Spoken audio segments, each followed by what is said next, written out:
Le téléphone vibra sur la table en verre, brisant le silence pesant de l'appartement au 23e étage. Amina regarda l'écran sans bouger, ses doigts tremblants retenus par une force qu'elle ne comprenait pas. « Je dois te parler », affichait le message. C'était lui, le seul homme qu'elle avait aimé, celui qu'elle croyait invincible, celui qui avait façonné sa vie comme un sculpteur façonne son marbre. Mais ce soir, la phrase qu'il allait prononcer ou le silence qu'il allait imposer allait creuser un abîme dans son cœur. Depuis 3 ans, Amina avait tout donné à Malik, un entrepreneur reconnu dans la capitale, puissant, influent, un homme dont le nom suffisait à faire tourner les têtes dans les rues, les bureaux et les galeries d'art où il aimait se montrer. Elle avait cru à ses promesses, à ses sourires calculés, à ses mains chaudes qui la serraient comme si elle était le seul point lumineux dans son univers de pouvoir. Elle avait cru que l'amour pouvait transcender tout, même la froideur et l'ambition d'un homme qui contrôlait tout, sauf ses sentiments. Ou du moins, c'est ce qu'elle pensait. Cette journée avait commencé comme toutes les autres. Le bruit incessant des klaxons, la poussière qui flottait dans la lumière crue de l'après-midi, les vendeurs ambulants qui criaient dans les rues bondées, et elle, Amina, assise sur le balcon de son appartement moderne, regardant les immeubles étincelants comme des mirages de verre. Elle pensait à Malik, à sa voix grave, à son sourire qui pouvait désarmer n'importe quelle armure, mais ce soir, quelque chose avait changé dans l'air. Elle le sentait jusque dans ses entrailles. Quand la porte s'ouvrit, Malik entra, élégant comme toujours, costume sur mesure, parfum qui saturait l'air et ce regard qu'elle aimait et redoutait à la fois. Il s'assit face à elle, ses yeux sombres plongés dans les siens, mais cette fois-ci sans étincelle. Une froideur qu'elle n'avait jamais vue. « Amina, je... » commença-t-il, mais il s'arrêta, cherchant les mots comme un acteur hésitant sur scène. « Parle », dit-elle simplement, sa voix tremblante mais maîtrisée. Il inspira longuement et le silence pesa sur eux comme une chape de plomb. Puis il parla, les mots coupants comme des lames. « Il y a quelqu'un d'autre. » Amina sentit le sol s'effondrer sous ses pieds. Son souffle se coupa, ses yeux s'embuèrent de larmes qu'elle ne laissa pas tomber tout de suite. Tout ce qu'elle avait construit dans sa tête, tout ce qu'elle croyait invincible venait de s'écrouler. « Je ne comprends pas », murmura-t-elle. Malik détourna les yeux, fixant un point invisible sur le mur derrière elle. Il n'avait même pas le courage de regarder sa douleur en face. « Ce n'est pas ce que tu crois », commença-t-il maladroitement. « Ce n'est jamais ce que je crois avec toi. Hein ?» coupa-t-elle, sa voix brisée mais forte. Amina se leva, la rage et la tristesse se mêlant dans un tourbillon qui lui serrait la poitrine, tout ce qu'elle avait sacrifié, ses amis, ses soirées, ses ambitions, tout cela pour un homme qui jouait avec sa vie comme un enfant joue avec un jouet fragile. « Tu as détruit tout ce que nous avions », dit-elle, et chaque mot tombait comme un coup de marteau sur le ciment de leur passé. Malik tenta de la toucher, mais elle recula. Elle voyait maintenant un homme différent, un homme qu'elle ne connaissait pas, ou peut-être qu'elle avait refusé de voir. Un homme puissant, influent, capable d'obtenir tout, sauf l'amour sincère d'une femme qui voyait enfin la vérité. Les jours suivants furent un enfer silencieux. Amina ne voulait plus entendre sa voix, ne voulait plus croiser son regard. Mais la ville, grande et vivante, ne permettait pas l'oubli. Les messages de Malik, les appels insistants, les invitations déguisées en prétexte professionnel, tout revenait comme un cauchemar dont on ne peut escaper. Elle passait ses journées à marcher dans les rues bondées, les mains dans les poches, le regard perdu, et tout en étant attentive à tout. Les taxis klaxonnaient, les moteurs rugissaient, les gens parlaient fort, riaient, criaient, et elle, Amina, assise sur le balcon de son appartement moderne et regardant les immeubles étincelants comme des mirages de verre. Elle pensait à Malik, à sa voix grave, à son sourire qui pouvait désarmer n'importe quelle armure. Mais ce soir, quelque chose avait changé dans l'air. Elle le sentait jusque dans ses entrailles. Quand la porte s'ouvrit, Malik entra, élégant comme toujours, costume sur mesure, parfum qui saturait l'air, et ce regard qu'elle aimait et redoutait à la fois.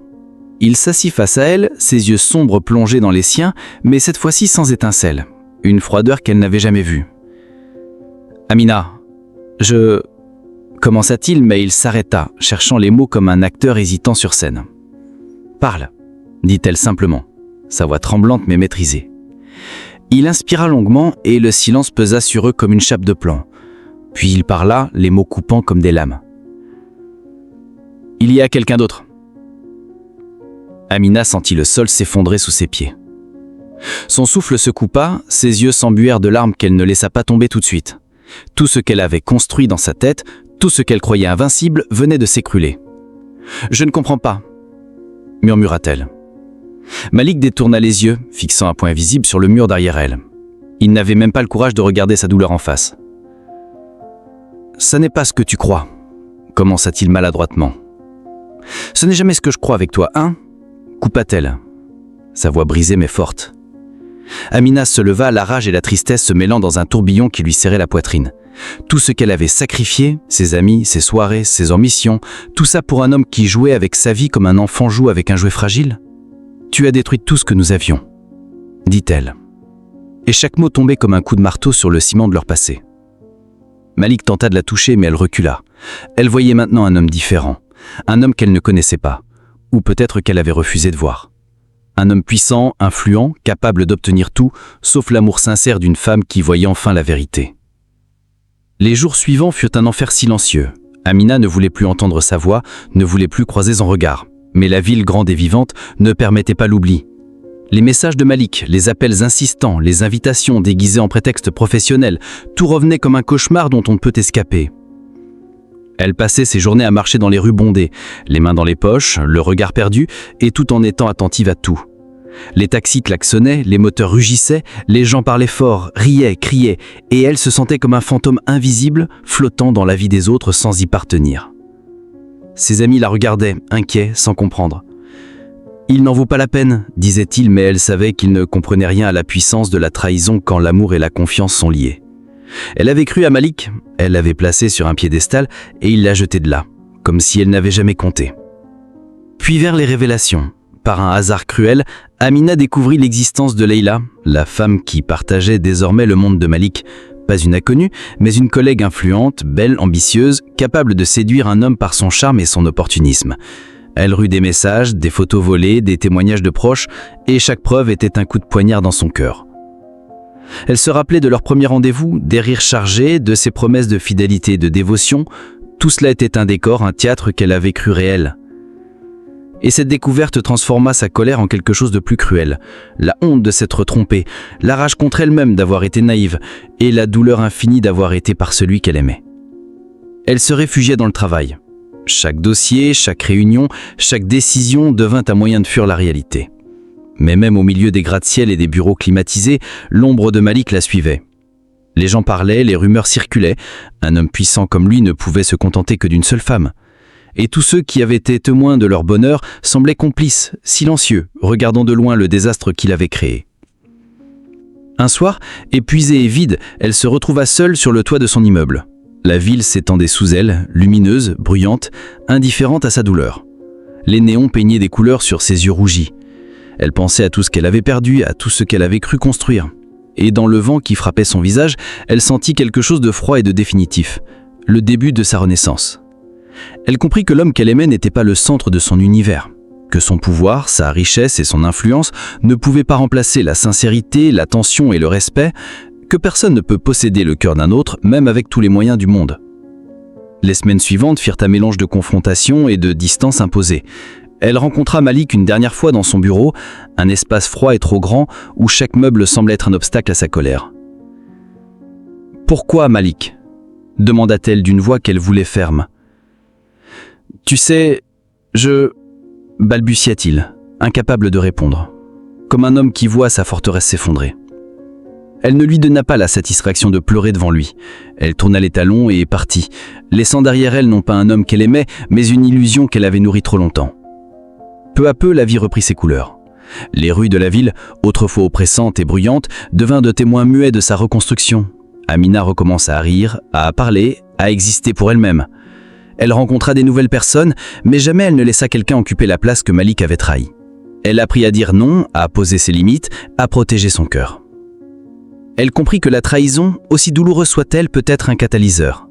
Elle forgea sa force dans la douleur et son indépendance dans l'abandon. Et un jour, en regardant les lumières de la ville qui ne dormait jamais, elle réalisa que l'homme qu'elle avait perdu n'était jamais vraiment le sien, et que la vraie possession était celle qu'elle avait sur sa propre vie et ses émotions. Amina avait compris une vérité universelle. L'amour ne se contrôle pas, la confiance ne se commande pas, et la puissance n'achète jamais la loyauté du cœur. Et c'est en acceptant cette leçon que son cœur, bien que meurtri, commença à guérir. Elle se rappelait encore de la première phrase qu'il avait prononcée ce soir-là. « Il y a quelqu'un d'autre ». Ces mots avaient été un poison, mais aussi le signal de sa libération. Elle n'était plus prisonnière d'un homme puissant, ni de ses promesses creuses. Elle était enfin libre. Et cette liberté, bien que née de la douleur, avait une beauté singulière. Celle de savoir qu'aucune trahison, aussi profonde soit-elle, ne peut détruire entièrement une femme qui décide de se relever.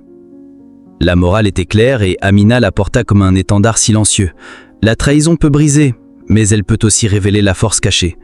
Celui qui trahit perd plus que celui qu'il trahit, car il ne comprend jamais la valeur de ce qu'il avait. Et celui qui survit apprend à s'aimer avant d'aimer quelqu'un d'autre.